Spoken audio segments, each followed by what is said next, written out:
Armchair commanders, we call the shots. From our living room thrones where the action's hot. We're the generals of fiction, the masters of war. In silver screen battles with buttered popcorn. Armchair commanders, armchair commanders. All right, welcome to the Armchair Commanders podcast. My name is John. This week, my partner in crime, Jack, is a little busy and won't be able to join us. But fortunately, I have a guest joining us this week for our movie review. I have Samuel with us. And do you prefer Samuel or do you go by Sam? Samuel. Okay. Samuel, if you want to tell the folks a little bit about yourself. My name is Samuel De Korte. I'm a Dutch historian. I studied history in university, and I specialize in Black American soldiers during the Second World War. I wrote a book about the 614 Tank Destroyer Battalion, which is a Black American unit. I wrote a book which is going to appear in February, and it's about the 452nd Anti-Aircraft Artillery Battalion. And I wrote a book about the Tuskegee Airmen, which is also the topic of today's movie. And how did you get into that particular topic? You mean Black American soldiers during the Second World War, or? Yeah. Granted, like, World War II has tons of different little aspects to it. But especially, you being from Europe and whatnot, I would imagine most people from your area would probably not be aware of or would place that particular topic at like the top of their learning list. So how did you get into it? So my best friend, he's black. So of course we talk about stuff, and I think it subconsciously influenced me because at some point I remember reading about the 452nd Anti-Aircraft Artillery Battalion on Wikipedia, and it was just a paragraph. It was like maybe 10 sentences. It's like, this is the unit, this and this is what they did.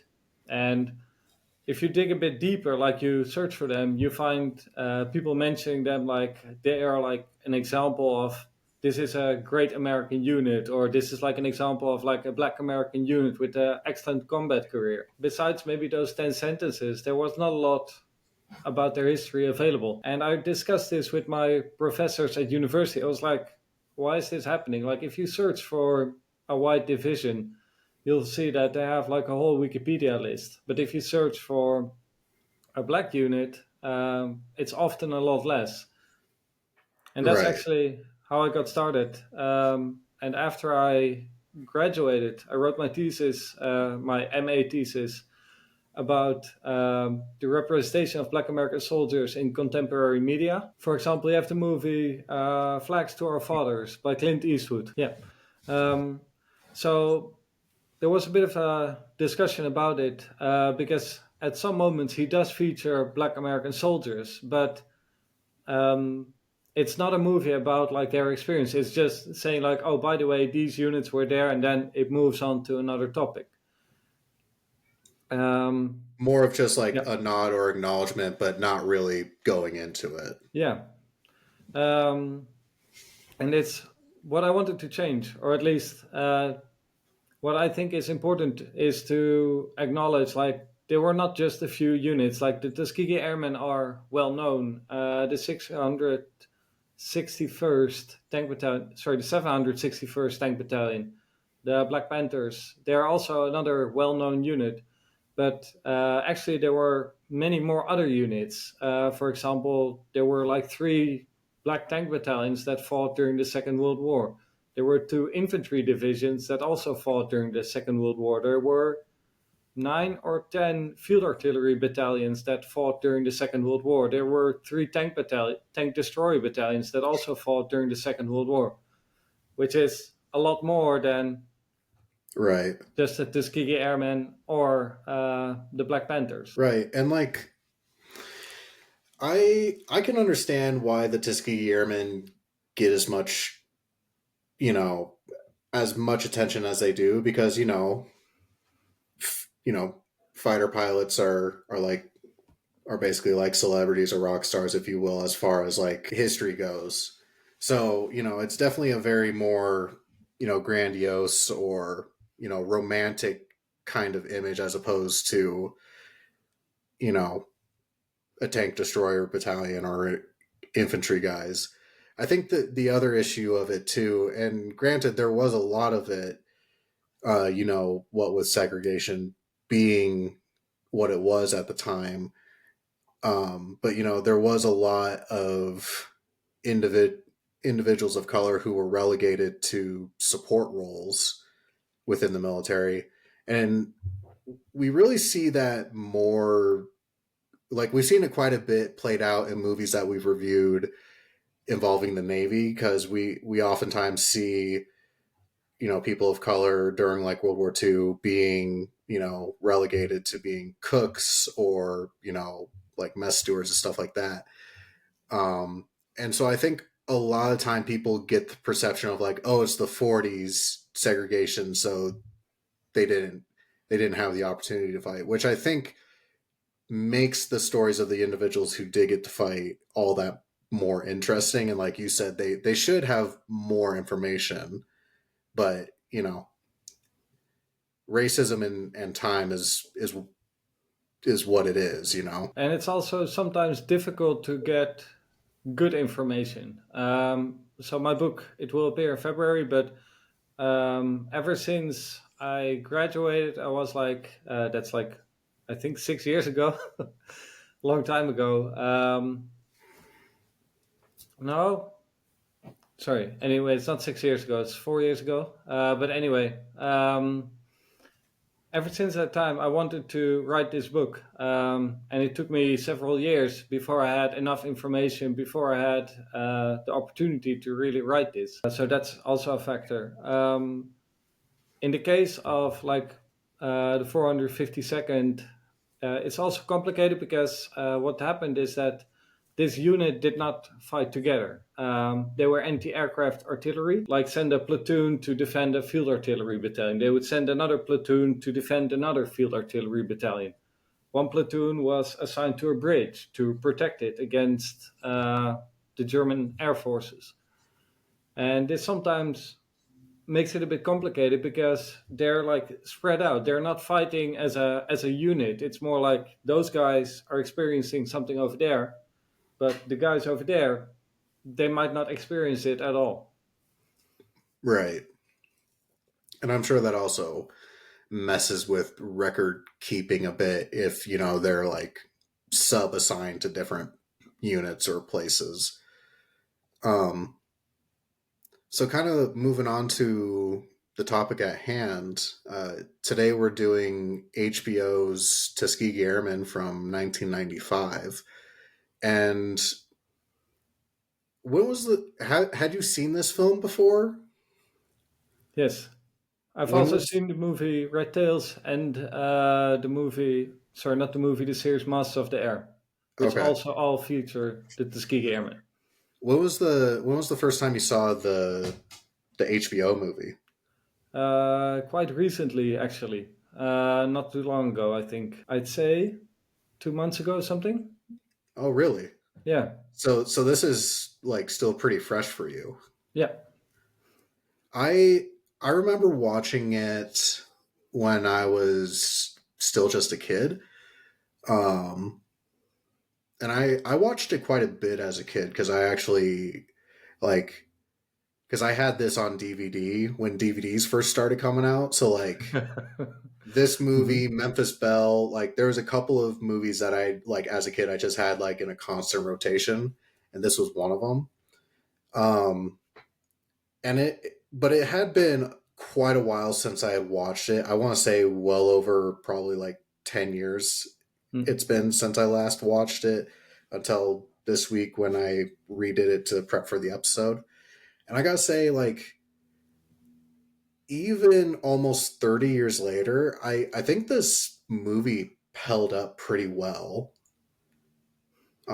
Which is not something a lot of movies from the 90s, and especially like made for TV movies, can say. But this is very much is very reminiscent of other made for TV movies from the 90s. Like, it reminds me a lot of the quality and style of like movies like The Lost Battalion and whatnot. So I still think it's good despite it being kind of a lower budget film from that time period. I actually think it's quite well made. What I was most pleasantly surprised about is actually how it tries to accurately represent history. Of course, like it's a movie, so it has some artistic liberty. But if you watch it, I did get the idea that you had like the highlights of their history, of the history of the Tuskegee Airmen. What I actually liked is that they also devote like half of the film to like how did these pilots came about, like what was their training like, and so one guy dies during training, and it's like a representation of hey, accidents happen. They showed Eleanor Roosevelt as she is like going into the plane, and of course it did not happen exactly as it is shown in that movie, but it did happen in reality. There's like this historical event. His name escapes me. Chief Anders. He did take Eleanor Roosevelt for a flight around the airfield, and they did take a picture of it. And that was like one of the defining moments in Tuskegee Airman history because it was published in the press, in the news, and people could see like, hey, there is this black American pilot, and he's flying with the first lady. There were some other moments where I was also thinking like, hey, this is like well made, very nice touches in it, so to say. Do you want me to continue or? Yeah, yeah. Okay. Um, so, for example, at Ramitelli, what I liked is that they show a bit of like the problems that these pilots are experiencing. The time schedule that was moved up, that was in North Africa, by the way. There's this scene where there is like a mission preparation, and the mission preparation is supposed to be at 6, and then they moved it up like half an hour earlier. So then the black American pilots, they arrived, and they arrived late. And this is based on a historical event. So what happened in reality is that the meeting time was moved up, if I'm correct, like 1 hour and not 30 minutes. But it's like an example of like, hey, this is what they encountered. There's the graduation scene where the people are watching. So the pilots have earned their wings, and the wings are being put on the pilots one by one. And in the crowd, you see like the parents of the main character. But next to the parents, there's an older gentleman. And that is the real Benjamin O. Davis. So he was the real commander of the Tuskegee Airmen during the Second World War. He was the commander of the 99th Fighter Squadron and later the commander of the fighter group. See, I Yeah, didn't realize that they had cast him as an extra to have yeah, like. I think that's pretty cool and special to yeah, have a Tuskegee Airman actually like have a cameo in a movie about them. yeah. And I think this is like it's a very nice touch. It's like only for a few moments, and you really have to know like at first I was like, is it him? Is it him? And then I had to pause it and just to check it, just to make sure. But he is quite recognizable. Like if you've seen a couple of his photos as an older man, at some point you'll be like, hey, he is in the movie. Right. There's a picture of him on Wikipedia, and you can use it like as an example. Like you'll see him as he is a bit older, and then compared to him in the movie. Hmm. I really appreciated Colonel Davis as a character in this film. You Mhm. know, it's another one of Andre Braugher's role, and you know, unfortunately, he passed away this past year. Um, but you know, this is just another example of kind of a stellar performance on his part. And it's interesting to see him like as he ages between films because like obviously one of the earliest examples we see of him is his portrayal in Glory when you know he's still a very young man and like he he seems like right at this point in his life he seems like the perfect fit for kind of that like commanding colonel role for a fighter squadron, but I thought he had a very good performance in this movie. I agree as well. Also Lawrence Fishburne. So he played in this movie, but then he also appears in the Red Tails movie. It's the one Yeah, that came out I in do recall that. 2012. Yeah, and there he plays Benjamin O. Davis. So in a way, I thought it was funny that at first, like he plays a pilot, and later he plays the commanding officer. Right. This this film actually has quite a quite a well-rounded cast because you have Lawrence Fishburne, you have Andre Braugher, you have Cuba Gooding Jr. God, what was his name? He played Shooter McGavin and Billy Madison. I'm going to have to look this up. Christopher McDonald. That was his name. Christopher McDonald, someone that's much more known for comedy films, taking a much more serious role. Um, but still, it's it's kind of funny to me that this guy who normally plays like kind of like stereotypical dickheads, like even though he's not in a comedy or some other kind of film, like he's doing like a serious, historical picture, and he still lands the like, I'm a dickhead role. Like I find that to be hilarious. So also thinking about Bryan Cranston. He plays in the Red Tails movie, the one that came out in 2012, and it's again I mostly know him from Breaking Bad, where he plays like the teacher, Right. and now like how he adapted to this I role. forgot too. John Lithgow is in this as well. If I remember correctly, he plays a senator or something. Senator Croyes, I think Croyes, so. yeah. Which Um, I think that's another um, great aspect of this film, which is it's not just a yeah, he plays a senator. But this film is not just a like these guys show up and we get the like kind of stereotypical war movie beginning of like a boot camp type deal, and then they go to combat. Like there's also the politics side of this, which is also being shown, which I think is important. What do you think of the kind of like the Senate hearings side of this I film? liked it because it's this is part of their history, and people sometimes only focus on the military aspect. It's like, hey, you see them flying planes, and you see them bombing targets and strafing and those kind of things. But there's a whole other aspect to it, which is not always shown. And indeed, I think this was a nice touch.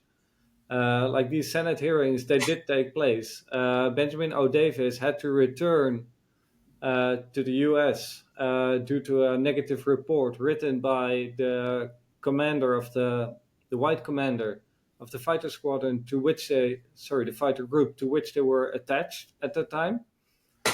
And like I said, I think it's a nice touch because it shows that it's not only the struggle to like get to the front lines, but even once they're there, they have to struggle to remain at the front.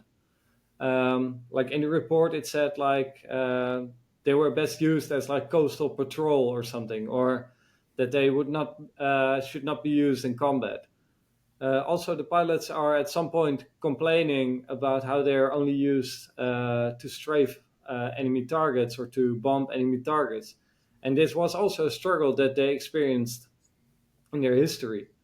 And I thought it was nice to show it, and also like this discussion between them, like how some of them said like, "Hey, we have to focus on this because this is our mission," and others were like, "Yeah, but we want to shoot down German fighters, or we want to engage the enemy in a different way."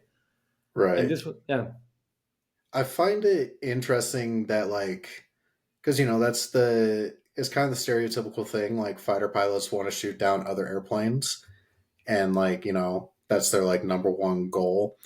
But we have a scene where they're sitting in a briefing tent, and they're being told, oh, we're not doing ground attack anymore, we're going to do air escort. And then the actors who are playing these guys, like there's a moment where they're like pushing back, they're like, oh, why do we have to babysit bombers? And it's like, isn't this what you want? Like this is your fast path to shooting down enemy mm, airplanes. Like So for me, that scene, I don't know, it just didn't really like sit right with me because it doesn't seem like a conversation that would actually I happen. can imagine that it might represent a bit of the pushback because it's they do not know what is expected of them. They're like, oh, we have to protect bombers, and it doesn't seem like something that will provide them with a lot of glory. But actually, it is a great opportunity because these bombers are going into Germany or other countries to bomb enemy targets, which is a great way to encounter enemy aircraft. Although I must also mention that there was this pilot, I forgot who his name was, but he also talks about how, like, early in the war, like 1943, beginning of 1944, they would encounter a lot more enemy aircraft than they would do in 1945. I believe he said something along the lines, and I'm paraphrasing, that in the beginning it was like almost every mission they'd see enemy fighters, and then at the end of it they'd see almost no enemy fighters, which is also a bit of a contrast as it happens in the movie. I think I remember watching a documentary a year or two ago, and I had brought it up. I think I brought it up when we did our first Masters of the Air episode review. But after the Doolittle raid, Jimmy Doolittle was assigned to work in the European theater. And essentially, when he took over, he changed the doctrine of fighter planes and fighter pilots. And this is not a direct quote, but it's an approximate. But basically, he said, "Your job is not to protect the bombers. Your job is to destroy the enemy air force. Because if the enemy doesn't have an air force, then the bombers won't get shot down." And that like change in mentality and approach to how they did things is ultimately, what led to, the last parts of the war being, as you said, where it's like they're rarely seeing enemy aircraft anymore. It's also a difference in tactics that were employed because at one moment there was indeed a change, like you said, and I might explain it a bit wrong, so forgive me for it. If, but the difference was that there was like close defense and like long range defense. So the long range defense would go ahead of the bombers, and they would like clear the area of enemy fighters before they could even reach the bombers. Whereas the close defense, they stayed with the bombers. And the difference was that if there was only long range defense and an enemy fighter squadron did slip through, they could engage the bombers.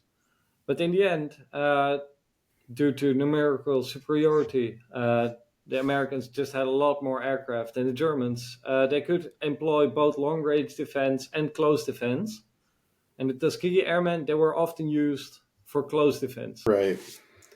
I, kind of going back to, as far as like talking about the tactics and the training and whatnot, the thing that I did appreciate, about the training is it highlights a little bit, what made the US training system so good, which is as opposed to Germany, Germany had a, like a fly till you die policy, which is how they end up with these aces with like hundreds of kills, which sounds very impressive, but those are individuals with a mad amount of experience that aren't teaching anybody versus, the US system, which is what we see in this film, where it's, you do X amount of missions and then you go back to the US and you act as a trainer for new people coming up. So that's one aspect of the training sequence in this movie that I appreciated seeing. It also makes for a very powerful moment when, the cadets are sitting there and they're like, "Why are we learning this from you? Like, we should be getting this with somebody with experience." And he's like, "Well, I shot down 3 airplanes, so you can shut up."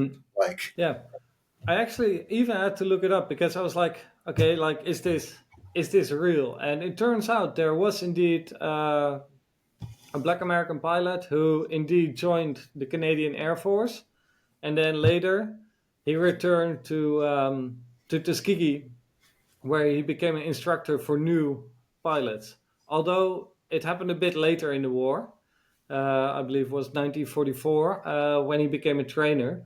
So it did not happen in the beginning of the war. But still, I thought it was a. It's like these touches. I think are quite nice. Yeah, it's not a perfectly accurate film, but it's a Hmm. film that gets basic stories correct, and they do a good job of inserting them in the proper places. Yeah, And I'm sure you probably like noticed or thought about this too, but like you take an example of like when they first show up to their assigned areas and we see them flying P-51s the entire time. And it's like, yeah, well, they flew a myriad of other planes and didn't get P-51s till closer to the end of the war. But if you're talking about like a movie going audience, like what's the most recognizable World War II fighter plane? Like, okay, cool, we'll use these. So something like that doesn't bother me nearly as much. But like I know that there's some like pedantics out there that are gonna be like, well, that's not the real airplane. Like, yeah. But okay, so history is about telling stories, and you always have to make decisions. And I can imagine that they would be like, okay, P-51s, the entire movie, because then you don't need to like explain like the transition period. Like they started P-40s, then they would have P-47s, and then later they would be in the P-51. But you'd have to show three different planes, and you have to see them like training for a new plane and stuff. And I think, yeah, like they take some artistic liberty, and I think this is like a choice that they made. Also, I can imagine it would add a lot to the budget if you had to rent or borrow the other planes as well. So you would have to yeah, borrow a P-40 and a P-47. I couldn't Yeah, imagine how much they spent on, getting the aircraft that they did, which I was very impressed by how many actual aircraft that they got in this film. Because, like, other films of the time, take like Memphis Belle, for example, they do use real B 17s in that film for like the takeoff sequence and anything on the ground. But like anything in the air, it was all, like models and stuff. Versus a good chunk of this movie, the aerial scenes are actual aircraft that they're flying around. So like you can tell they dumped a good portion of their budget into actually filming real airplanes doing these things. yeah, And like when they're, doing combat scenes, something that's pretty common that I think has a habit of not looking that great is the cutting of wartime footage in with modern footage. But I think the thing I appreciated about it was anytime they cut from, their modern filming kind of image or footage, and then they cut it to wartime footage, it was always when the pilots were actively like firing the guns from their airplanes. So at least in like my brain or when I'm viewing it, I'm just viewing it as like, oh, I'm getting a gun camera perspective as opposed to they don't have money to shoot down real planes and are just trying to take some shortcuts like other films do. yeah. I think it's a nice touch. It's also when they're in the after the action, like there's a couple of scenes where they're like watching like the gun camera footage, or they're watching like them like flying. And I think this is like a nice touch because also like they're watching the same footage as you are watching. Of course, like some of this footage is not 100% accurate. I checked it later, but so there's this scene where they're shooting down or they're sinking a German destroyer, and it turns out it's footage of a Japanese destroyer being sunk. So it's not 100% accurate. It's not the same one, but it is a close. It's a close Right, but second. It's like yeah, it's like you said, it's a matter of telling a story, yeah, which the real Tuskegee Airmen did sink a destroyer, um, and did receive awards for that action. So like I'm not too terribly upset if the filmmakers were like, okay, we don't actually have the actual footage of this. We'll just find an approximate of it. Yeah. But it was also, kind of like you said, it is a good moment of cutting between scenes because we have the scene of them attacking, and it cuts back and forth between the actors in their prop airplanes to the gun camera, and then it transitions from the gun camera footage to them sitting, in a briefing tent watching the footage. So it's very clean in how it transitions. And I was also thinking and I do not mean this in a negative way, but it's also a way to save costs. Like if you make this scene like very long, and them like buzzing over the plane and strafing again, and it also takes up a lot of the budget. And I think this is a very good way in how they could like implement it. Like they incorporate like historical material. They give like an idea of like what it was at that time, and then they cut to the briefing room. So it's again like you have the action, but it's not like an extended action scene. Honestly, when it came to the aerial fighting scenes, I really liked them. I thought they were well done. The only parts of them I didn't care for was when we get the like close up shots of them inside the cockpits.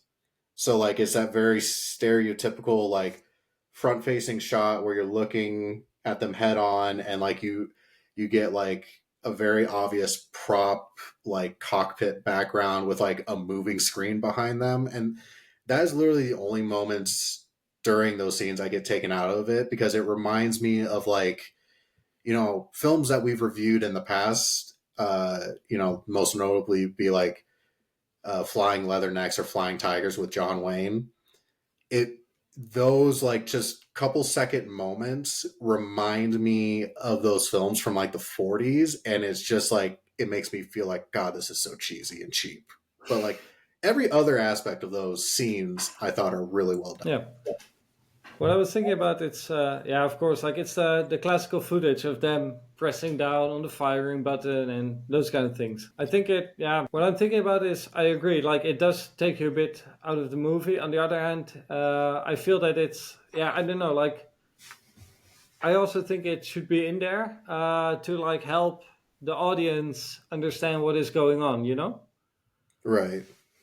It's a bit like setting the stage because that is something that a few times happened in the movie. So it's like the first time the senator is introduced.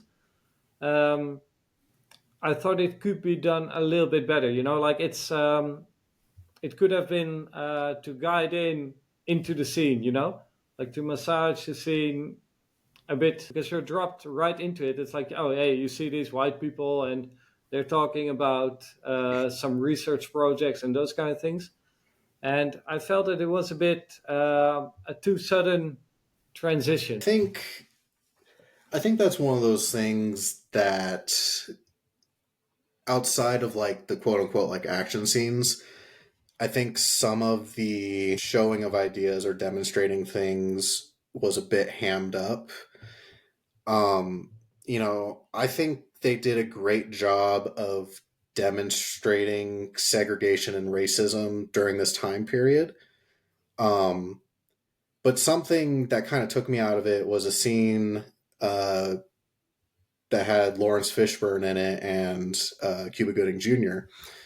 And it's when they're on their way to Tuskegee, they're at a train station, they get kicked off because they need to make, because they're in the South and segregation. So you get off and we'll make sure that all the white people have seats and then you can come back on.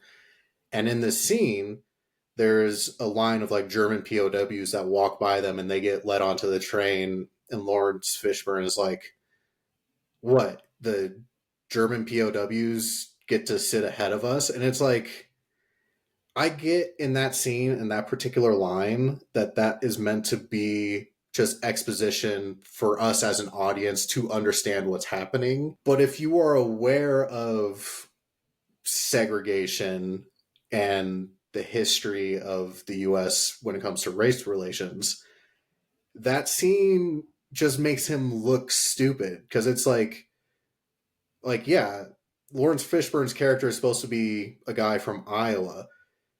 I guarantee you, the even a black guy living in the North is still very well aware of and has experienced racism and is not like out of the loop of what's happening down south. Like it just it like I said, it doesn't make it seem like he really knows what's going on in a country where he definitely would still be experiencing these things even if he was in the North. I think it's interesting because it reminds me in the beginning where he is like packing his stuff and he says goodbye to his mother, and then he meets his father, and they get in the car and they drive away. And a lot of the people that are saying goodbye to them are white people.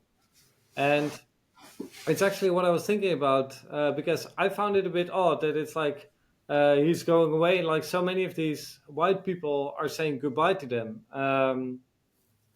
Because I was thinking like this, or at least based upon the sources that I've read, this is not something that was likely to have happened. It's kind of, you know, we've discussed quite a few American Civil War films here, and something that I've kind of noticed as a trend is that in regards to the Civil War, the American Civil War and its aftermath, there's a lot of revisionism that goes around it, where people in the South downplay slavery as a part of that war, and they're like, oh, it's states' rights, or we just wanted to be our own country. All this, it boils down to slavery in the end. And on the opposite end of that, people in the North, or people who are on the Union side, are always like, well, we fought to end slavery.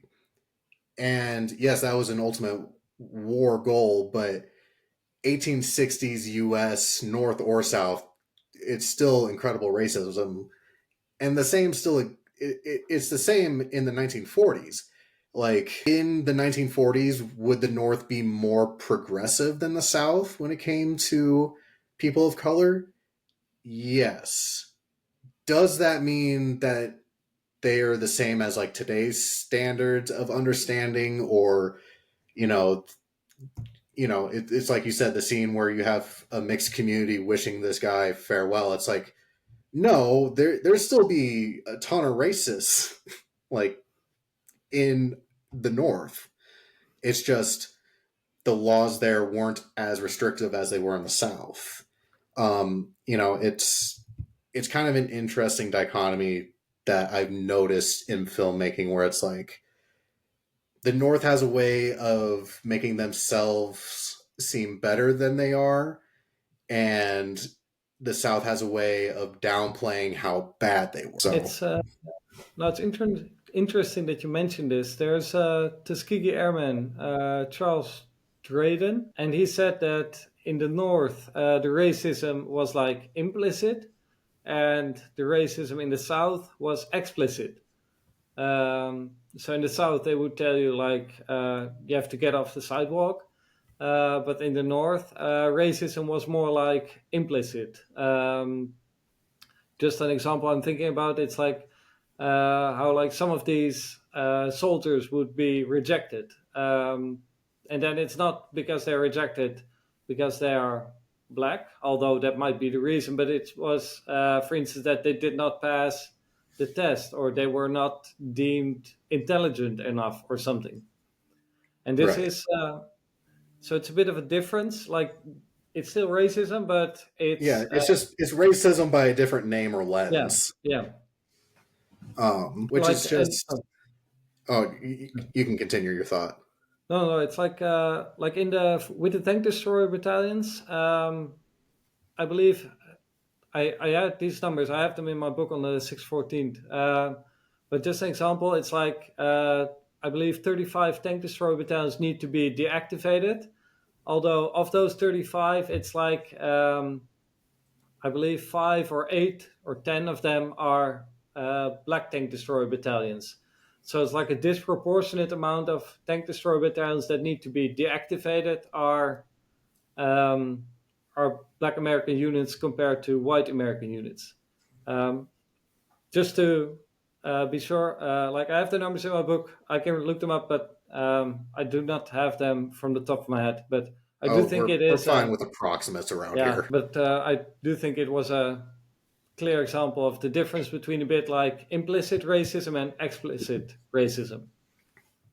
Right. The other parts of this film that I think can be a bit cheesy is, kind of looking at like our very end scene where the B-17 bomber crews are in their briefing and they get told, oh, well, you're going to be escorted by this group and not this group. And they're like, oh, how come it changed? And they're like, logistics. And, the captain of this B-17, who's like established previously in the movie as being a racist and doesn't believe like, oh, it couldn't have been them that saved us and this kind of thing, goes on. Is like, I'd rather have them. And like, it is a powerful scene, and I appreciate it from like the aspect of like the Tuskegee Airmen's performance changed the opinions of people, because I'm sure that is true. But like, again, kind of going to like the scene with Lawrence Fishburne where he's like, what, the Germans get to go on the train before us? Like, a captain is not going to bring up in a briefing an hour before his mission, like, oh, I don't want these guys escorting me. I want this other group. Like, that's not how the military works. I think it is a good example of like similar incidents that have happened. I know there was a straggling bomber, and he was flying back to Corsica, and he was escorted by a fighter of the 332nd Fighter Group. And then, like after they landed, like the bomber pilot hugged the fighter pilot, and at that moment, like he did not care about the race of the fighter pilot. And there were similar incidents like the one I just described. And I think like the scene with the Texan and how he's like, hey, I want them to escort us. I think it is like an example of like how people change their racial beliefs due to the performance of these fighter pilots. On the other hand, it's a bit in doubt if they were ever requested in such a manner. There's a lot of like historical discussion going on. It's not entirely certain if they were ever requested in such a manner. There has been a group of white bombers who were, due to, I believe, bad weather, they landed at Ramitelli. And a couple months later, they were going on a mission, or a couple of weeks later, and they might have requested, like, hey, we want these guys as our escorts. But it's because they were there before and because they have met them that they might have made this request. It's not as if, like how it happened in the movie, that the captain was like, hey, by the way, I want these guys because they never lost a bomber, which is also one of the myths that's not entirely true. They did research, and it has been shown that indeed some bombers have been lost while they were escorted by Tuskegee Airmen. Was that due to like enemy planes, or was it just like, because I think that claim, I always assumed there was like an asterisk to it, because I was like, well, the Tuskegee Airmen can't stop flak, So Yeah. I guess that's my question when it comes to that particular claim. So they did lose, on average, less bombers than other escort squadrons. However, they did lose some of them, and it could be due to a variety of actions. It could be a lucky hit by a German anti-aircraft gun, or it could be that something happened and a bomber dropped out of formation and maybe was shot down by an enemy fighter. There was, So another myth that's also shown in the movie is like them shooting down or sinking a German destroyer. But in reality, this was like a German mine-laying ship. And it was like an Italian warship that they had taken over, and that's the one that has been sunk by the Tuskegee Airmen. However, they assumed it was a destroyer, but in reality it's not. Um, Right. I mean, with yeah, that though, that kind of just goes to general, you know, fog of war, if you will, because they're they're looking at black and white silhouettes on camera footage, and they're like, well, that looks like a destroyer, mm, because like you'll see it all the time, like especially with like like in the Pacific War, where take like the attack on Pearl Harbor. You know, the pilots who attacked Pearl Harbor came back and be like, yeah, we sunk the fleet. And in reality, they permanently sank two ships and just, disabled most of the other ones. But that you just go with what you see at the time. Like, I don't know. It doesn't bug me that much that they show it and say it's a destroyer, because especially if the guys at the time thought that that's what they did, then it makes sense to me to have it portrayed like that. true. But I more mean it as like an example of how like historical research has advanced beyond the movie. Of course, like the movie was made in 1995, so it shows the situation at that time, and like now we can like see the movie and be like, oh, hey, maybe this is a little bit different, but at that time people did believe it. Um, of course, there's also the scene like it's a movie, and I'm thinking about the scene where like you have the bombers and they're just flying straight, and then you see the German fighter coming right at them. Um, and it appears as if the German fighter comes quite close. And I was also thinking, like, imagine like these aircrafts, they're flying at each other at, say, maybe a couple hundred miles per hour. They would not like even try to get so close to each other because the danger of collision is very high, and it's to no one's advantage to ram an enemy plane. Right. Yeah. But yeah, of course, like it's a movie. They're also not going to show all the missions which I mentioned before, like where they would not encounter enemy aircraft. I think it would be a quite boring movie if you like sat in the cockpit of one of those fighters and then just flew an escort mission and back and nothing happens. Right. One of the things that did kind of lose my attention a bit was, kind of talking about the training scenes. There's a lot of time spent where they're following around them training in the Stearmans and then later the Texans. And like some of them, like it's fun to watch because they're doing these acrobatics and whatnot, but it just felt like they spent a long time filming that. And I feel like it was, hey, it's cheap for us to film a Stearman doing loop-de-loops as opposed to, filming these scenes with the P-51s. And it just kind of, I don't know, after a bit, it just felt like a lot of the flying scenes during their training felt like filler. Thinking about it, I can imagine it comes across as such because we might also be used to other similar war movies that have like the boot camp scene, and that takes a certain amount of time, and then we go into combat and we go into the action. On the other hand, there's a lot of like history of the Tuskegee Airmen that relies on them. Like it's the fight to get to the front, like the Right. fight to fight. And yeah, I think to explain it, yeah, they do need a lot of time. And also, like a lot of these scenes which are shown are based upon reality. Like Eleanor Roosevelt, as she gets into the plane, that did really happen. Also, the whole struggle of like, hey, like, are they qualified enough? The Tuskegee Airmen, I believe, they spend twice as long in training. So the 99 Fighter Squadron, before they go overseas, they spend twice as long compared to white American units in training before they were allowed to go overseas. So that, yeah, Right. was one of the things I was thinking about. So I guess from that perspective, like it does make sense then. Maybe for my benefit, maybe they could have thrown a line in there, be like, Man, it seems like we've been trading for a super long time and they're not moving us Yeah. along. But I mean, we do get a line from Eleanor, the actress that plays Eleanor Roosevelt, who's like, maybe you can tell me why they're not fighting yet later. So I don't know.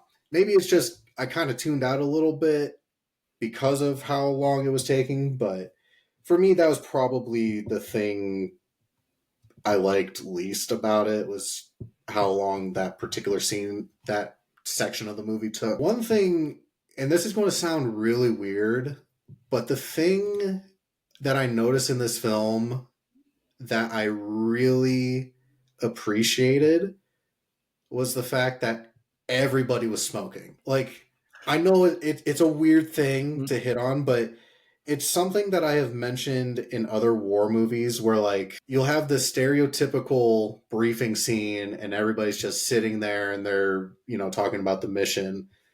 And what I've said in previous podcast episodes, I'm like, if this was actually in the 1940s, that room would just be a haze of fucking smoke. Um, but we get that in this, like, especially when they're in the barracks and they're talking to each other at night, everybody's smoking. Like, one dude even has like a pipe. I was like, this is the first time I think I've seen a movie accurately depict tobacco use during World War II. Yeah, and I think these are like great examples of like how the movie pays a lot of attention to detail. And yeah, so what I liked personally, yeah, I mentioned it before, but like to see Benjamin O. Davis, like the real commander of the 332nd Fighter Group, like to see him in the audience. Like there's the graduation scene which I mentioned earlier, and he's like sitting in the audience, and to be like, hey, this is him. Personally, I thought I was like, oh, hey, like I think this is a really nice touch, and I hope he, like Benjamin O. Davis, he passed away a couple of years ago, but I think it is also like a great recognition towards him. Right. Yeah. Have you had the experience of getting to meet a Tuskegee Airman in person? No Tuskegee Airman. I did meet some other Black American veterans. Okay. Um, I guess living in Europe, did you participate or go to any of the 80th anniversary events for D-Day or Market Garden? There was recently there was an activity in the south of the Netherlands. It was like the best defense foundation Netherlands battlefields tour. And it was a couple of weeks ago, and I attended it. And it's also where I met Dr. Alistair Brown. He served in the 599th Quartermaster Laundry Company. I actually have his autograph and a photo of him here.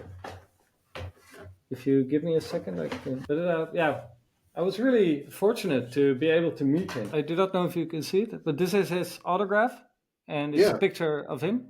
And it's very also nice. this is a picture of him when he was younger. Yeah. Okay. I was fortunate enough to meet Tuskegee Airman when I was much younger. When I was a kid, I lived on a military base on the West Coast, and on that military base there was an aviation museum, and they oftentimes held public events and like reunions and whatnot back when there was still a large population of World War II veterans. So I find myself very lucky and fortunate that I did get to meet one of the Tuskegee Airmen when I was younger. His name was Colonel Warren, and he flew, I believe, it was B-25s. So he was in one of the bomber squadrons. But he was also very big in the progressing of public knowledge.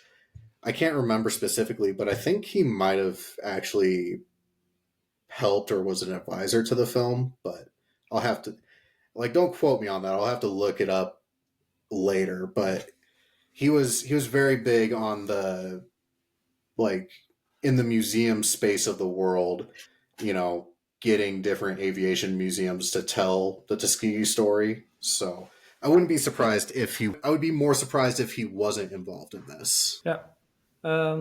I did go to Ramitelli, which is the Italian air base where the 332nd Fighter Group was stationed. And I also met some of the local historians over there, as well as some of the Italians or children of Italians who interacted with these men.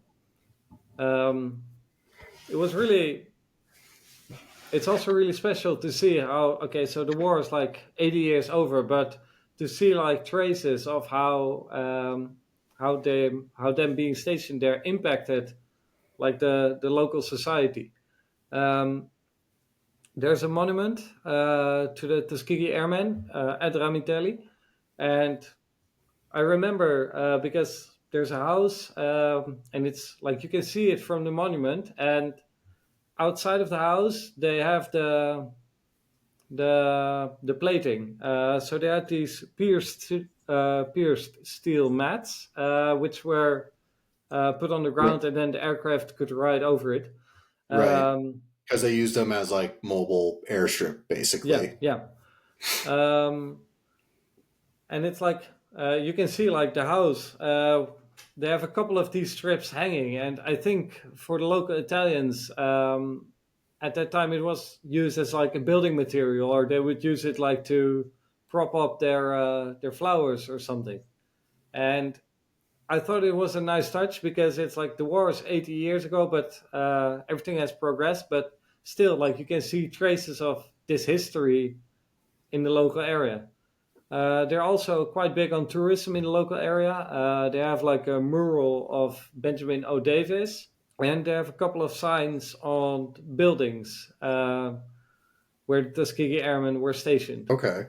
So it's like that's really interesting to me that like the Tuskegee Airmen have a mural in like some Italian town. But I mean, like, I think more and more, I think it's important that that kind of stuff exists because like it's kind of a shame. Like here in the U.S., we still, I mean, especially with how fewer and fewer World War II vets there are, we're getting more into like interviewing them and like honoring them at events, but like here in the US there's not really that same way where it's like, you know, unless it's like a local chapter of like Veterans of Foreign Wars, like there's not a like a mural to, you know, a particular pilot or soldier, you know. And it's one of those that like because the war is so long ago and it wasn't like fought here, it's kind of disconnected a little bit. It's more of like World War II here in the US is more and more becoming something that is just on a bookshelf or on the TV versus like in European countries, like it's still very physical reminders everywhere. Yeah. So for Black American soldiers, there's also another memorial for them. It's in Belgium. There were like 11 black soldiers of the 333rd Field Artillery Battalion. They were captured and executed during a war crime. And there's a monument for them. But yeah, I think like in the Netherlands, like almost every village or every city has like its own monument dedicated to the history of the Second World War. An ancestor of mine, he was in the Dutch resistance during the Second World War. He was captured and executed. Currently, a school has adopted the monument, so he's on the monument together with 4 other men.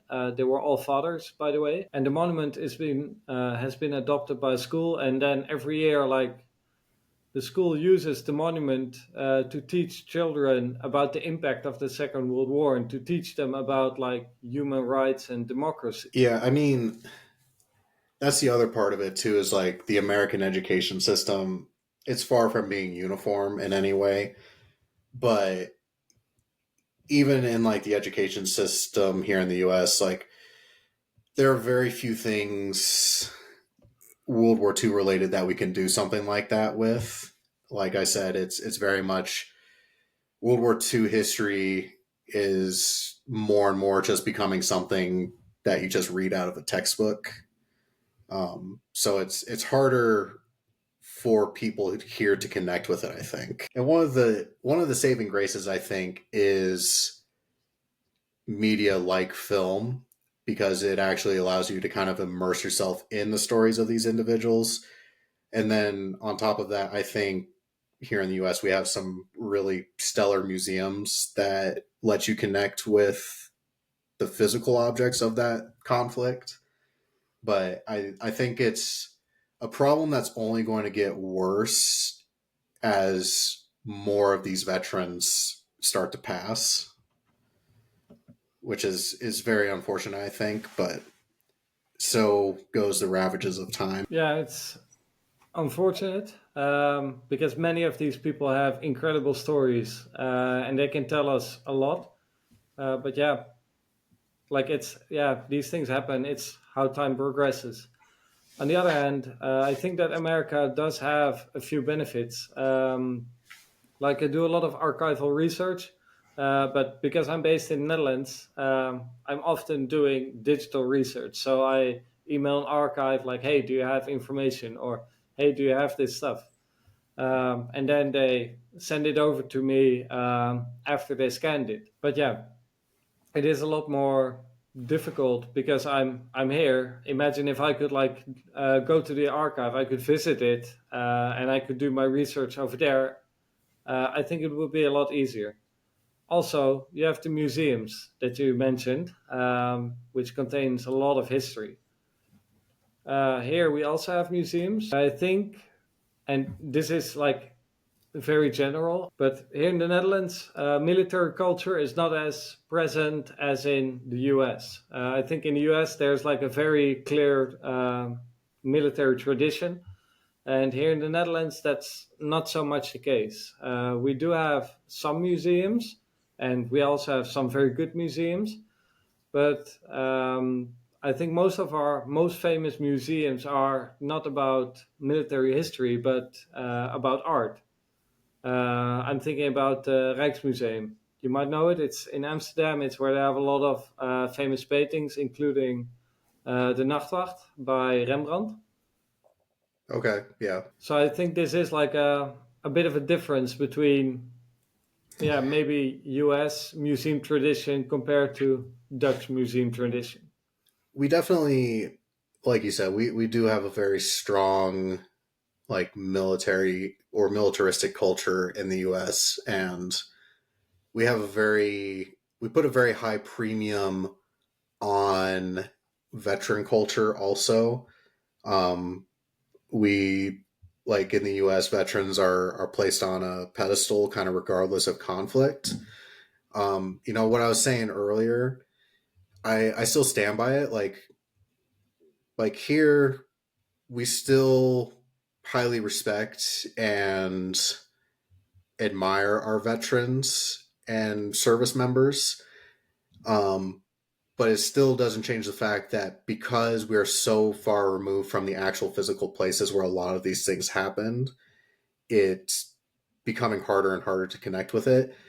I I think that's even true with our own Civil War, because you know the American Civil War is a huge defining part of our nation's history. And like, I'm a big history nerd. I love that topic. And, obviously I live in the country that I love this topic of. I've only been to two Civil War battlefields.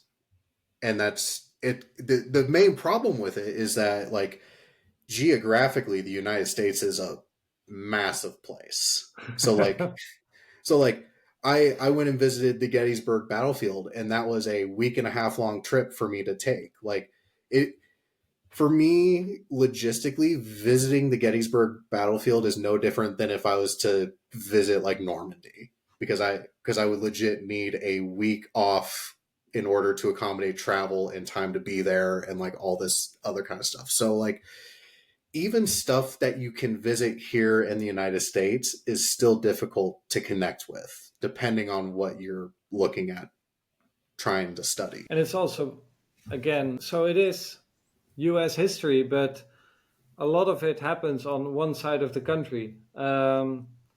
Say you live in the states on the west coast. Yeah, if you live on states on the west coast, everything is still far away from you because it happened all on the eastern coast, and that's what I was thinking about. Yeah, it's I think like, there I had one experience where like I was driving across the state of Texas and it took me an entire day just to drive across this one state.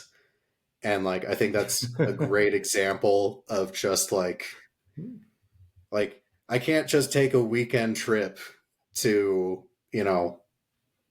a place I want to visit here in the US unless it's like, you know, unless I'm taking a flight or something. Like, but even still, it's logistically speaking, it's still very difficult to travel to all these different places unless you have the free time and the money. Yeah, Such is the life of somebody who's interested in history. Is there's so many places and so little time to visit. I want to say if you drive for 2 hours, you're in Germany or you're in Belgium. It's like you're in another country. We're a very small country. If I drive 2 hours, I just hit the next major city. So in the same state. So I was having a discussion with another American earlier, and they were talking how they have like a 2 hour drive as a commute, like almost every day. And I was thinking, like, if I like for me, that is like it would be like working in another country. Then I would need to drive like 2 hours or something. oh yeah, Yeah. there's people Mhm. like that's not an abnormal thing. Like I Yeah. work with a lot of people that their normal commute is like an hour and a half to work. And I'm like it's just something you kind of accept around here. Yeah. But kind of switching gears, what are you drinking this evening? I got a Grols summertime, and I Okay. thought it would be a fun, a bit of a joke because yeah, it's already getting dark here. Like when I wake up, it's dark, and it gets dark here around 8, I think. So not a lot of summertime left. Although the last couple of days the weather has been pretty nice, so that was fortunate. Yesterday I was like hiking with a friend. Not really hiking, more like going for a long walk. It was really nice. Like we had good weather. It was like a good temperature. So yeah, that was nice. I'm fortunate, like, so where I'm at, it was still in the like mid 80s last week as far as temperature went. And this weekend and this coming week, like our temperatures are finally dropping down, so it actually is starting to feel like fall. So I'm thankful for that. But as our listeners at home might have recalled from our last episode, I said I was doing sober October, and I've failed that already. So it's Yeah. not a good day to try to continue that. So I'm drinking some hard Mountain Dew, which I don't know if you've had the chance to experience that in your. It's something. Tell me about it. It's I'm guessing you have access to like Mountain Dew in your area, right? Or is that not a popular thing? I can find it in some shops, but it's not in every shop. But I can find it. Okay. But yeah, it's just a like a citrusy soda, Hmm. and I don't know what all the rage is now these days, but it's like we have to turn everything into a hard seltzer, so it's basically Mountain Dew as a hard seltzer. So It was what do you quite add to it? tasty. So What's it's that? Mountain Dew, and what do you add to it to make it hard? I don't add anything. It's like a pre-mixed thing now that Ah, you can okay. get. No, no, because I yeah. So I'm it's Mountain competitive. Dew, Yeah. and the Mountain the Mhm. like Pepsi Corporation added Yeah. alcohol to it. Okay. No, because yeah, I must admit I've not seen that. It's like a premix. I've not seen that one over here Yeah, yet. it's very similar Yeah. to like White Claw, if you will. Mm. But I think it's about time we rate this thing. Around here, we don't rate things 1 to 5 stars because we think stars are kind of boring. So we usually do 1 to 5 items that kind of stick out to us in the film or we think represent the film. I think a good metric for this film would be 1 to 5 sunken destroyers because of it being kind of a fun scene. And so on a scale of 1 to 5 sunken destroyers, what do you give this film? I would say 4.5. I think that it's a great movie to watch if you want like to have a bit of a general impression of like what was the history of the Tuskegee Airmen. It's not perfect, and there's some areas for improvement, and there's other areas which is not 100% historically accurate.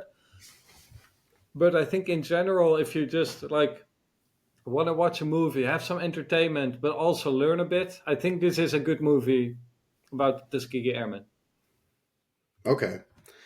I agree with all those points. And like I said at the beginning of this review, I think this film held up very well for almost being 30 years old. But like you said, it is a film that you can actually learn some stuff. And, you know, even if it's not like 100% accurate, it still is telling a lot of important stories that are true. So, you know, for that, I think I'll do it a little bit lower and just do a solid 4 sunken destroyers. Just because, you know, like I said earlier, I think there's some dialogue in it that's a bit, you know, cheesy. But I have Rotten Tomatoes pulled up here. And according to Rotten Tomatoes, the critics give it an 86%, and the audience score is 79%. So kind of in that same area Yeah. that we gave it a rating. I would say we're in line with the audience and the critics. Yep. So thank you for joining us for this review. It was a fun movie, and I was happy to get to see this film again. Like I said, it's been a long time since I'd seen this film. But if you have any social media pages or any kind of projects, I know you mentioned you have a book coming up that's going to be released. The floor is yours to share those things. You can find me on Instagram. It's where I'm most active. It's at Samuel.De Korte. I'll also send it to you so you can include it in the description. I also have my own website. It's www.samueldekorte.com. I think that's about it. Additionally, I'm currently researching the 777th Field Artillery Battalion, as well as the 969th Field Artillery Battalion. So hopefully those projects will appear at some point in the future. Sounds good. And our listeners, when this episode comes out, I will post on our Facebook page the links to Samuel's website and places you can buy his books. If you enjoyed this episode, please leave a review. The stars do matter. If you want additional content from us, you can find us on Facebook, Instagram, YouTube, all those good places under the Armchair Commanders. Until next week, I've been John, and Samuel, thank you again so much for joining us. Thank you for having me, and thank you to the audience for listening. And we will catch you all later.